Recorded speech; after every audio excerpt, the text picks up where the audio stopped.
Olá, eu sou o professor Juliano Seger e estou aqui para falar sobre o novo acordo de não persecução penal. A ideia desse vídeo é fazer uma primeira leitura sobre a inovação trazida no Código de Processo Penal pela Lei Anticrime e assim entender essa primeira impressão sobre o ANPP e o que ele significa aqui em termos de novos rumos para a justiça penal brasileira. A ideia então dessa fala é distribuir a discussão em três blocos. Primeiramente, falar dessa inovação do modelo negocial com a entrada do ANPP.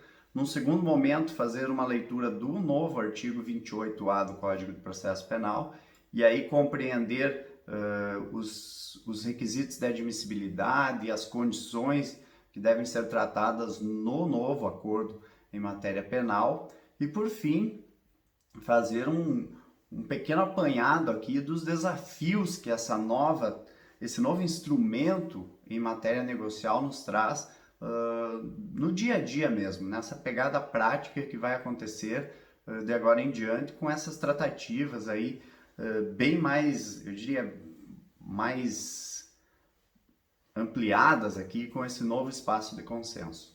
Então a ideia é que a gente consiga entender como chegou esse novo acordo, como ele impactou aqui no modelo negocial, depois estudá-lo conforme a legislação e por fim então abrir o leque aqui para o que nos espera em matéria de negociação e matéria criminal. Então vamos lá? Bom, quero trazer aqui primeiramente uma espécie de cenário do que nós temos em termos de história em matéria negocial no Brasil. Não é? Nós temos um modelo tradicional de processo penal em que basicamente você tem uma persecução do crime que ocorre inicialmente por uma fase de investigação, depois nós passamos a uma fase em que o órgão titular da ação penal, que no caso é o Ministério Público, faz uma análise daquelas evidências que estão disponíveis na investigação e, se for o caso, promove o arquivamento, faz por conta própria ou requisita diligências que sejam imprescindíveis, ou um terceiro caminho aqui, que é algo bem normal, denuncia o autor do crime para que ele possa, então, dentro de um processo pautado pelo contraditório, pela ampla defesa, defender lá o seu estado de liberdade, num processo que ruma aí a um final de desfecho absolutório ou condenatório. E aí, se for o caso, a aplicação da pena privativa de liberdade, sua substituição ou suspensão condicional da execução dessa pena. Enfim, é o caminho do processo pela via do conflito, não é? Uma investigação inicial, a acusação formal, toda a defesa, o veredito do Poder Judiciário e, se for o caso, a aplicação da pena. Pois bem, o que muda quando você abre um espaço de consenso? Então a gente vai entender esse espaço de consenso a partir da nossa realidade. Em 1995, quando veio a lei que instituiu os juizados especiais criminais, ela trouxe então para o plano legislativo aquela ordem que o próprio Constituinte deu, no sentido de que deveriam ser criados mecanismos de transação em matéria criminal, inclusive. O legislador, então, formatou pelo menos 3 institutos que são a base da justiça negocial no Brasil. A possibilidade de composição dos danos civis entre os próprios envolvidos na cena do crime, então o agressor, o autor do fato, e a vítima vão ter um espaço de tratativa e, se fizerem a composição desse caso aqui pela via de um acordo, então depois de formatado esse acordo, é feita a homologação judicial e está extinta a punibilidade. É uma fórmula rápida de se resolver o caso diretamente entre os envolvidos. Nós temos ainda um outro instituto que se chama transação penal e que vai fazer o ajuste entre o autor do fato, não é? Que seria o possível réu no processo, e o Ministério Público, que é o órgão oficial de acusação, numa etapa preliminar ao processo. Então, se reunirem, se o caso reunir ali os requisitos que o artigo 76 traz na Lei 9.099, é possível que o Ministério Público ofereça essa proposta de transação e o autor do fato aceitando e cumprindo as condições, também se tem um desfecho aí com a homologação judicial, cumprimento de todas as condições, um desfecho de extinção de punibilidade. E se resolve o caso penal de forma consensual antes mesmo do processo. O terceiro instituto que nós temos ainda nessa lei, vem lá no artigo 89 colocado, é o instituto da suspensão condicional do processo. Então, como nós já temos aqui um processo em curso, ou seja, o Ministério Público já ofereceu denúncia e do outro lado o acusado está se defendendo já, numa audiência em que o juiz possibilita ao acusado e seu defensor manifestarem anuência àquela proposta de acordo que o Ministério Público lança junto com a imputação, é possível então que o processo fique suspenso por um período de prova, e aí nesse período o acusado vai cumprir certas condições que, uma vez cumpridas, vão resultar na declaração de extinção de punibilidade, ou seja, acordo fechado e cumprido, extinta a punibilidade. Esse é o modelo de consenso que a Lei 9.099 traz com os seus 3 institutos. Paralelamente a isso, nós temos também de uma forma negociada a possibilidade de acordos de colaboração premiada, mas aí com um viés um pouco diferente desse que a gente vê na Lei 9.099. Lá é uma ideia de compor o caso penal com um acordo que envolve o autor do fato, e ele meio que se livra aqui da possibilidade de um processo com condenação e aplicação de pena privativa de liberdade. Já na colaboração, o ideal do Instituto é buscar uma construção probatória. E é aí que entra a colaboração do envolvido na prática delituosa, para que ele venha, então, de alguma forma, prestar um auxílio nesse caminhar da persecução penal do Estado para esclarecer os crimes que estão ali sendo investigados. Então, essa Lei 12.850 de 2013 traz a possibilidade de colaboração premiada no âmbito das organizações criminosas. Bem, o que muda, o que vem de diferente com o novo acordo de não persecução penal? Nos outros institutos que trabalham com negociação na 9.099 e negociação voltada para a solução do caso especificamente, você não tem uma confissão formal por parte do autor do fato ou acusado, você tem uma solução que dispensa esse requisito. Já no acordo de não persecução, você vai ter reunidas ali as evidências da investigação e, por outro lado, uma confissão formal e circunstanciada do investigado, para que, com esses pressupostos, a gente possa aqui ter o avanço das tratativas e desde que supridos os requisitos da admissibilidade, eu digo a celebração do acordo. Então, inova nesse sentido, porque traz essa exigência, né, de uma confissão. Mas o Instituto do Acordo de Não Persecução Penal, ele tem algo que é mais impactante, e isso é um dos seus requisitos. Impactante em termos de abrangência. Ele é mais abrangente porque a transação penal alcança infrações de menor potencial ofensivo, que são os crimes com pena máxima até 2 anos, e as contravenções penais. O Instituto da Suspensão Condicional do Processo, ele alcança crimes cuja pena mínima não seja superior a 1 ano. Então, tem um espectro aqui limitado. Agora, quando você fala em possibilidade de acordo em infrações penais com pena mínima inferior a 4 anos, ou seja, uma pena mínima bem mais abrangente como requisito, você tem a possibilidade de estender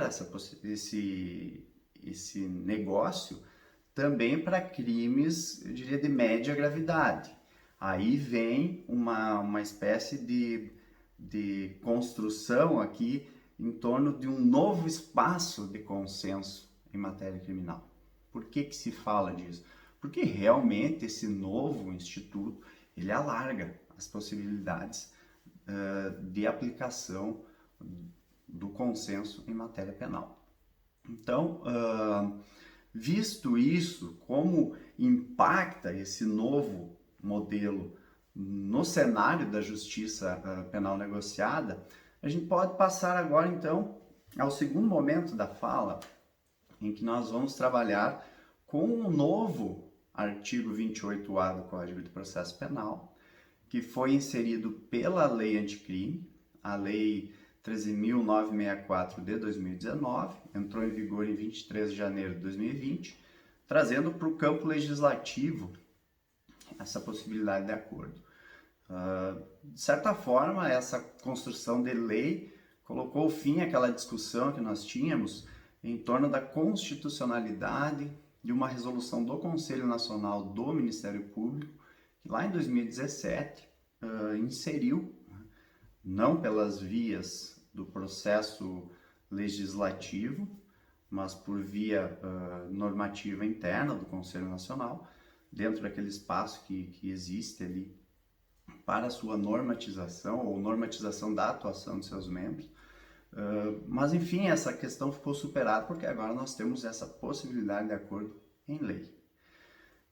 O artigo 28A traz uma série de condições, aqui eu diria requisitos de admissibilidade e condições a serem ajustadas no acordo.